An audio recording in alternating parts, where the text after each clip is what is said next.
ಅವನ್ನ ಕೇಳಿ ಏನಪ್ಪ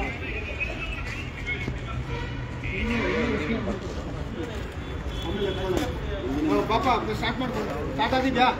ನಮಸ್ಕಾರ ವೀಕ್ಷಕರೇ, ನೋಡಿ ಕನ್ನಡ ಎಷ್ಟಿದೆ, ಇಂಗ್ಲೀಷ್ ಎಷ್ಟಿದೆ ಈ ಹಾಸ್ಪಿಟ್ಲಲ್ಲಿ. ನಮ್ಮ ಕನ್ನಡದಲ್ಲಿ ಇಷ್ಟು ಏನು ಸಿದ್ದರಾಮಯ್ಯ ಬಂದ ಮೇಲೆ ನಾವು ಕನ್ನಡ 60%, ಇಂಗ್ಲೀಷ್ 40% ಅಂದವರು. ಇಲ್ಲಿ ಎಷ್ಟು ಪರ್ಸೆಂಟ್ ಇದೆ ತಾವೇ ನೋಡ್ಬೋದು, ಅದೆಷ್ಟು ಪರ್ಸೆಂಟ್ ಇದೆ, ಇದೆಷ್ಟು ಪರ್ಸೆಂಟ್ ಇದೆ. ಹಾಗಾಗಿ ಈ ಹಾಸ್ಪಿಟಲ್ ಮೇಲೆ ಏನ್ ಕ್ರಮ ಜರುಗಿಸಿದಾರೆ, ಇಲ್ಲಿರುವ ಲೋಕಲ್ ಬಾಡಿ ಏನ್ ಪುರಸಭೆ ಬರುತ್ತೆ, ಪುರಸಭೆನೆ ಅವ್ರ ಆರಕ್ಷಕರು ಬಂದಿದ್ದಾರೆ. ಇದ್ರ ಮೇಲೆ ಸುಮೋಟೋ ಕೇಸ್ ಹಾಕೋಬೇಕು. ಅವರು ಹಾಸ್ಪಿಟ್ಲು ನೇಮ್ ನ ಚೇಂಜ್ ಮಾಡಿದೆ. ಅದು ಅವರೇ ಸ್ವತಃ ಕೇಸ್ ನ ಈಗ ಪುರಸಭೆಯಲ್ಲಿ ನೋಡಿ 40% ಇದು 60% ಆಯ್ತು. ಒಂದು ಈ ಹಾಸ್ಪಿಟಲ್ ಅಲ್ಲಿ ದೌರ್ಜನ್ಯ ಏನು ಅಂದ್ರೆ ನೋಡಿ, ಇಲ್ಲಿರುವ ವಾಚ್ಮ್ಯಾನ್ ಅಂತಾರೋ ಇಲ್ದಿರ ಅದನ್ನ ಅವ್ರನ್ನ ಹೇಳ್ತಾರೋ ಗೊತ್ತಿಲ್ಲ, ಇಲ್ಲಿರುವ ವ್ಯಕ್ತಿ ನನ್ನ ಮಾತಾಡಿದ್ದಾರೆ. ನಾನು ಕನ್ನಡ ಮಾತಾಡೋದಿಲ್ಲ, ಇದು ಇಂಡಿಯಾ, ನಾವು ಹಿಂದಿನೇ ಮಾತಾಡೋದು ಅಂತ ಪುಣ್ಯಾತ್ಮ ನೆನ್ನೆ ಮಾತಾಡಿರೋ ವಿಡಿಯೋ ನಿಮ್ಗೆ ಈಗ ಪ್ಲೇ ಮಾಡಿ ತೋರಿಸ್ತೀನಿ. ಇಷ್ಟು ದೌರ್ಜನ್ಯ ಕನ್ನಡದವ್ರ ಮೇಲೆ ಆಗ್ತಾ ಇದ್ರು ಕೂಡ ನಾವು ಕನ್ನಡದವ್ರು ಯಾಕೆ ಕಣ್ಣು ಮುಚ್ಕೊಂಡಿದ್ದೀರಿ? ಕನ್ನಡ ಏನು ಸಂಘಟನೆಗಳು ಏನಿದ್ದೀರಿ, ದಯವಿಟ್ಟು ನಾನಂತೂ ನಿಮ್ಗೆ ಗೊತ್ತಿದೆ ಕನ್ನಡ ಬಗ್ಗೆ ಎಷ್ಟು ನಾವು ಹೋರಾಟ ಮಾಡ್ತಾ ಇದ್ದೀರಿ, ತಮ್ಗೆಲ್ಲ ಗೊತ್ತಿದೆ. ಈ ಹಾಸ್ಪಿಟಲ್ ಅಲ್ಲಿ ಒಬ್ಬ ಹಿಂದಿ ವಾಲವನ್ನು ಇಟ್ಕೊಂಡು ಅವನು ನಾನು ಕನ್ನಡ ಮಾತಾಡೋದಿಲ್ಲ, ನಾನು ಹಿಂದಿನೇ ಮಾತಾಡೋದು, ನೀವು ಬೇಕಾದ್ರೆ ಹಿಂದಿ ಮಾತಾಡೋದ ಅಂತ ಹೇಳಿದ. ನಾವು ಏನೇನು ಹೇಳಿದೆ ನಾನು ಅದಕ್ಕೆ ಓಪನ್ ಮಾಡಿದ್ದು. ಈಗ ನಿಮ್ಗೆ ಆ ವಿಡಿಯೋನ ಪ್ಲೇ ಮಾಡಿ ತೋರಿಸ್ತೀನಿ. ತೋರ್ಸಕ್ ಮುಂಚೆ ನಾವಿಲ್ಲಿ ಬಂದಿರೋ ಕಾರಣನೇ ಅದಾಯ್ತು ಬಿಡು, ಏಮಂತ ಅದತ್ತು ಹೇಳ ಹಾಸ್ಪಿಟಲ್ ನೋಡಿ ವೀಕ್ಷಕರೇ, ಈಗ ಇದನ್ನ ಪ್ಲೇ ಮಾಡ್ತೀನಿ. ಒಂದ್ ನಿಮಿಷ, ಇದು ಇದೆಯಾ?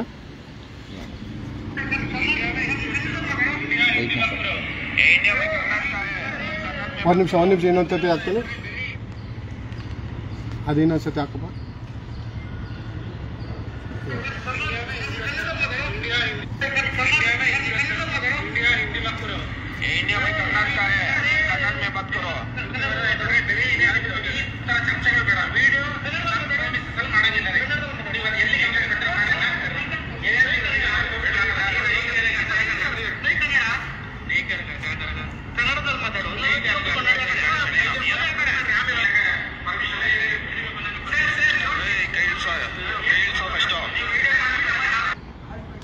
ಇದು ವಿಷಯ. ಬಾಪ ಇಲ್ಲ ಬಾಪ, ಕೇಳೋಣ ಬಾಪ, ಕೇಳೋಣ ಪೊಲೀಸರು ಮುಂದೆನೆ ಕೇಳೋಣ ಬಾಪ. ಸರ್ ಒಂದ್ ನಿಮಿಷ, ಸರ್ ಒಂದ್ ನಿಮಿಷ ಬನ್ನಿ ಸರ್. ಅವ್ರು ಕನ್ನಡ ಮಾತಾಡೋದಿಲ್ಲ ಅಂತ ನೀಟಾಗಿ ಹೇಳಿದ್ದಾರೆ, ಯಾಕೆ ಮಾತಾಡೋದಿಲ್ಲ ಬನ್ನಿ ಇಲ್ಲೇ ಕೇಳೋಣ. ಸರ್ ಒಂದ್ ನಿಮಿಷ ಬನ್ನಿ. ಕನ್ನಡ ಮಾತಾಡೋದಿಲ್ಲ ಅನ್ನೋದಕ್ಕೆ ನಿಮ್ಗೆ ಯಾರಪ್ಪ ಹೇಳ್ದವರು? ಕನ್ನಡ ಇಲ್ಲಿ ಕರ್ನಾಟಕದಲ್ಲಿ ಇದೆಯಾ, ಎಲ್ಲಿದೆಯಪ್ಪ ತಾವು? ಬನ್ನಿ ಸರ್, ಬನ್ನಿ ಸರ್, ಬನ್ನಿ ಸರ್. ನೀವು ಕರ್ನಾಟಕದಲ್ಲಿ ಇದೆಯಾ, ಎಲ್ಲಿದೆಯಾ? ನಾನು ಕನ್ನಡ ಮಾತಾಡೋದಿಲ್ಲ, ಇಂಗ್ಲೀಷೇ ಹಿಂದಿನೇ ಮಾತಾಡೋದು ಅಂತ ನೀನು ಹೇಳೋದಕ್ಕೆ ನಿನ್ಗೆ ಯಾರು ಹೇಳ್ಕೊಟ್ಟವರು? ಅಣ್ಣ ತಮ್ಮ ಹೆಸರೆಲ್ಲ ಗೊತ್ತಿಲ್ಲ ಅಣ್ಣ. ಇಲ್ಲಿ ನೋಡು, ನನಗೆ ಹೇಳ್ತಲ್ಲ ನಾನು ಕನ್ನಡನೇ ಮಾತಾಡಲ್ಲ ಅಂತ ಹೇಳೋಣ ಅಣ್ಣ, ಹೇಳಿ. ಪೊಲೀಸರು ಇಲ್ಲೇ ಇದ್ದಾರೆ, ಬನ್ನಿ ಸರ್. ನೀವು ಯಾಕೆ ನೀವು ಕನ್ನಡ ಮಾತಾಡೋದಿಲ್ಲ? ಯಾಕೆ ಓದ್ತೀಯ ಪಾಪ? ಇಲ್ಲ ನೋಡಲ್ಲಿ ಓಡ್ತಾ ಇದ್ದಾನೆ, ಕನ್ನಡ ಮಾತಾಡೋದಿಲ್ಲ ಅಂತ. ಈ ಹಾಸ್ಪಿಟ್ಲ್ ಹಿಂಗೆ ಇದೆ, ಈ ಪುಣ್ಯಾತ್ಮ ಕನ್ನಡ ಮಾತಾಡಲ್ಲ ಅಂದ್ರೆ ಕನ್ನಡದವ್ರು ನಾವ್ ಏನ್ ಮಾಡ್ತಾ ಇದ್ದೀರಿ? ಇಂಥವ್ರನ್ನೇ ನಾವ್ ಯಾಕೆ ಸಾಕ್ಬೇಕು? ಯಾಕೆ ನಾವು ಸಾಕ್ಬೇಕು? ಈಗ ನೀವು ವಿಡಿಯೋ ನೋಡಿದ್ರಿ, ಇಂಥ ಕನ್ನಡ ಮಾತಾಡಲ್ಲ ಅನ್ನೋ ವ್ಯಕ್ತಿನ ನಾವು ಇಲ್ಲಿ ಇರಬಾರ್ದು, ಹೋಗ್ಬೇಕು, ಇಲ್ಲ ಕಲ್ತ್ಕೊಬೇಕು, ಇಲ್ಲ ಹೋಗ್ಬೇಕು. ನಾನು ಕನ್ನಡ ಮಾತಾಡೋದಿಲ್ಲ, ನಾನು ಇಂಡಿಯನ್ ಅಂದ್ರೆ ನಾನು ಇಂಡಿಯನ್ನೇ. ಹಂಗಾಗಿ ಇವರು ಹೆಂಗೆ ಕನ್ನಡ ಮಾತಾಡೋದಿಲ್ಲ ಅಂತ ಹೇಳ್ದ? ಹೇಳಿದ್ದು ನೀನ್ ಹಿಂದಿ ಮಾತಾಡು, ಇದು ಇಂಡಿಯಾ ಅಂತ. ಹೇಳದೆ, ನೀನು ಹಿಂದಿ ಮಾತಾಡು, ಇದು ಇಂಡಿಯಾ ಅಂತ. ಇಲ್ಲಿ ಬಂದಿದ್ದಾರೆ ಕೂಳ್ ತಿನ್ನಕ್ಕೆ ಕರ್ನಾಟಕಕ್ಕೆ. ಇಲ್ಲಿ ಬಂದು ನಮ್ಮೇಲೇನೆ ಕನ್ನಡಿಗರ ಮೇಲೆ ದೌರ್ಜನ್ಯ. ಆಕ್ಚುಲಿ ನಾವು ಬಂದಿರೋದು ಹೇಮಂತ್ ಅನ್ನೋ ಹುಡುಗಂಗೆ 86,000 ರೂಪಾಯಿ ಬಿಲ್ ಹಾಕಿದ್ದಾರೆ. ಕಾಲ್ ಮಾತ್ರ ಒಂದು ಚೂರು. ಬಾಪ ಈ ಕಡೆ ಬಾ, ಹಿಂದಕ್ಕೆ ಬಂದ್ಬಿಡು. ಬನ್ನಿ ಹಾಸ್ಪಿಟ್ಲಿಂದ ಈ ಕಡೆ ಬನ್ನಿ. ತೆಗಿಯಪ್ಪ ನೀನು ಸ್ಲಿಪ್ಪರ್ ತೆಗಿ, ತೋರ್ಸಪ್ಪ ಅದನ್ನ. ಇಷ್ಟು ತರ್ಚಿರೋ ಗಾಯ ನೋಡಿ, ಇದು ಇಷ್ಟಕ್ಕೆ ಬ್ರೈನ್, ತಲೆಗೆ ಸ್ಕ್ಯಾನಿಂಗು, ಏನು ಎದೆಗೆ ಸ್ಕ್ಯಾನಿಂಗು ಎಲ್ಲ ಮಾಡ್ಕೊಂಡು 2 ದಿನ ಅಡ್ಮಿಟ್ ಮಾಡ್ಕೊಂಡು 3ನೇ ದಿನಕ್ಕೆ ಇನ್ಶೂರೆನ್ಸ್ ದುಡ್ಡು ಬರಬೇಕು ಅಂತ ಇನ್ನೂ 1 ದಿನ ಎಕ್ಸ್ಟೆಂಡ್ ಮಾಡಿ 86,000 ರೂಪಾಯಿ, 86,000 ಚಿಲ್ಲರೆ ಬಿಲ್ ಹಾಕಿದ್ದಾರೆ.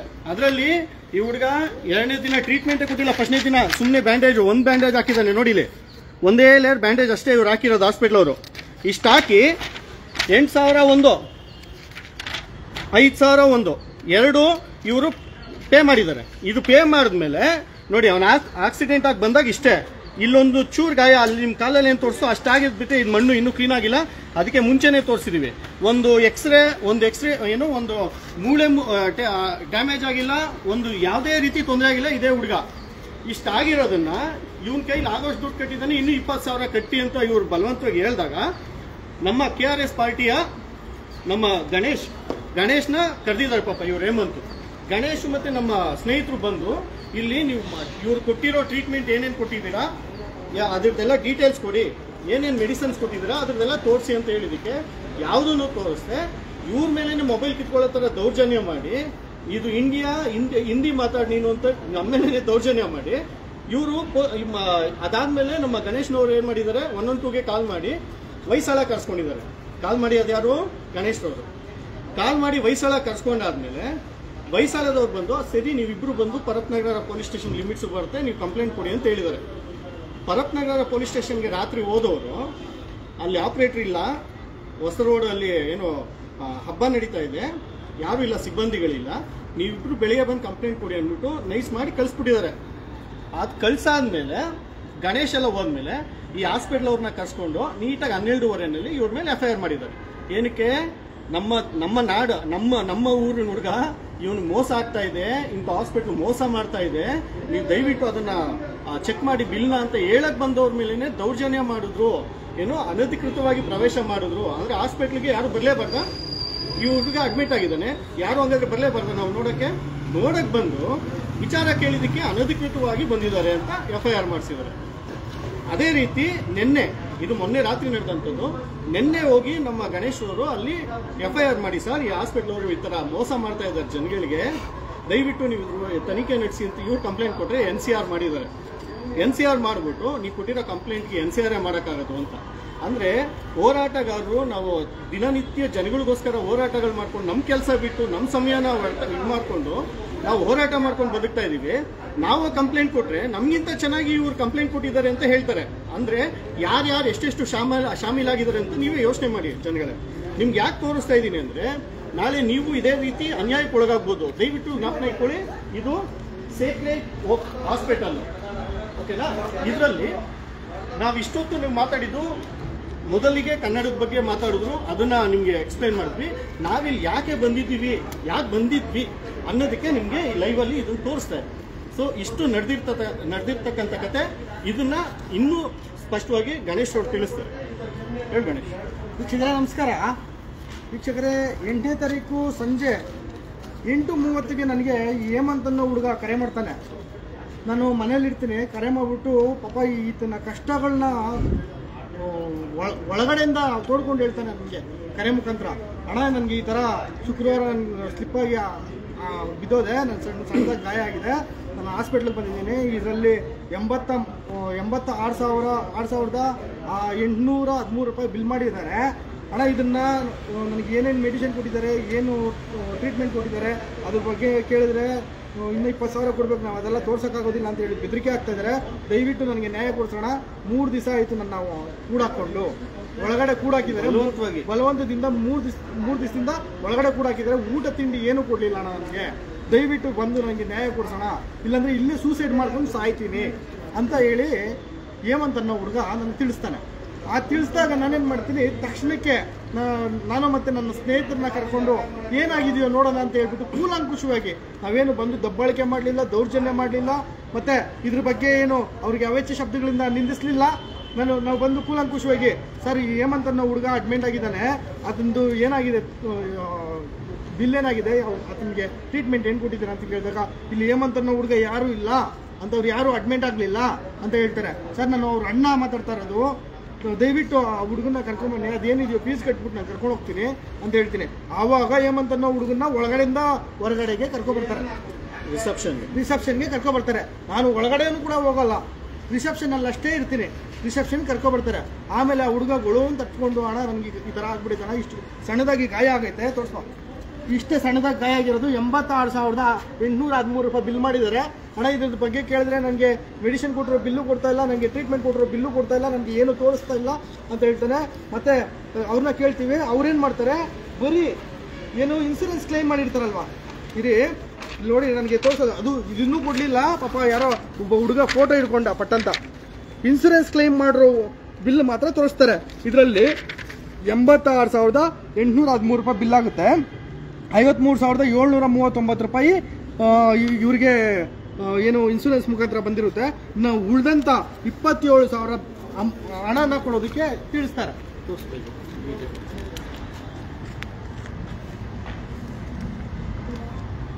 ಇದರಲ್ಲಿ ಮುಖ್ಯವಾಗಿ ಬಿಲ್ಲಲ್ಲಿ ಏನೇನು ಹಾಕಿದ್ದಾರೆ ಅಂದ್ರೆ, ಪಾಪ ಇವನಿಗೆ ಕಾಲಿಗೆ ಅಷ್ಟೇ ಗಾಯ ಆಗಿರೋದು. ಸಾಮಾನ್ಯವಾಗಿ ಎಲ್ಲರೂ ಎದ್ದು ಬಿದ್ದು ಸ್ವಲ್ಪ ಗಾಯಗಳು ಮಾಡ್ಕೊಂಡು ಇರ್ತೀರ.